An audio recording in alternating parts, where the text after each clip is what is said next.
All right, we're here with U.S. team member Andy Newell. Andy, how are you feeling coming off your two recent U.S. Sprint national titles? I'm feeling good about it.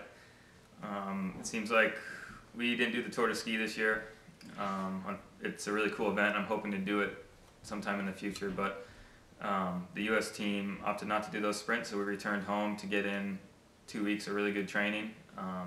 So I kind of trained through our U.S. national championships and tried to peak my fitness for these races in the month to come.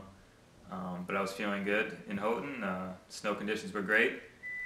Organizers did a good job putting on the races, and the competition is as fast as ever at the U.S. National Championships. There's so many skiers. We had like something like 400 skiers at the U.S. National Championships. So skiing's growing, and the level of competition is starting to grow in the U.S. too. So it's a good sign. Wow, that's huge, huge amount of competitors. How's the U.S. Sprint training program changed over the years?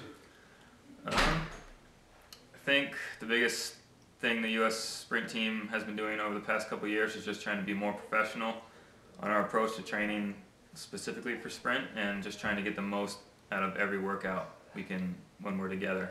Chris Grover, who's our head sprint coach, is someone that we've worked a lot with over my entire skiing career through the U.S. ski team, because he was a development team coach when I was on the team several years ago, and then so to have him back as a sprint coach for the past 2 years has been great. And just working really closely with all the aspects of USSA and the U.S. ski team. So we're working really closely with the sports science department in the past couple of years, and working more closely with some of the U.S. ski team strength trainers in the other years. So kind of bringing the whole USSA program together and trying to work with the sprinters has been, I think, our number one cause for an increase in success over the past couple of years.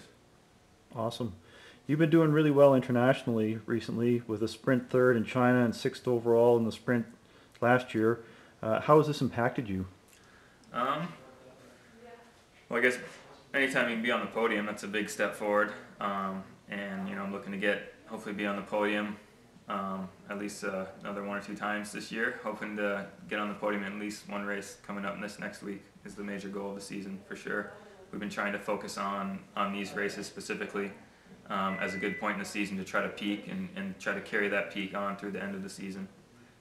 So I'm definitely looking forward to next week, and it's been really exciting the past couple of years to be so close in contention with the World Cup overall skiers on the sprint World Cup overall. Just it makes each race more exciting to know that you can pick up more and more points for each race, and if you can consistently be in the top 10 and crack into the top 5 and onto the podium, you can be among the best in the World Cup sprint overall. So that's something I've had a lot of fun with over the past few years, is trying to ski as consistently as I possibly can in each World Cup, and definitely trying to win each race and be as close to the top as I can in each World Cup.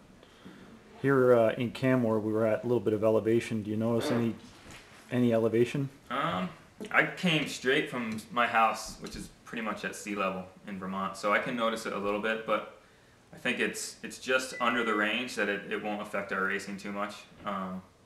It seems like you're okay up until you get at around 6,000 feet, and then if you go 5,000 or 6,000 feet, you go above that. That's when you start to feel it when you're racing. So I don't think it will affect the competition too much. So hopefully it'll be fair, and we'll be able to hammer pretty hard. Right on. Well, you mentioned Vermont. You've called yourself a Vermont redneck. You care to explain that? I don't know. I just consider myself 100% Vermonter and 100% cross-country skier.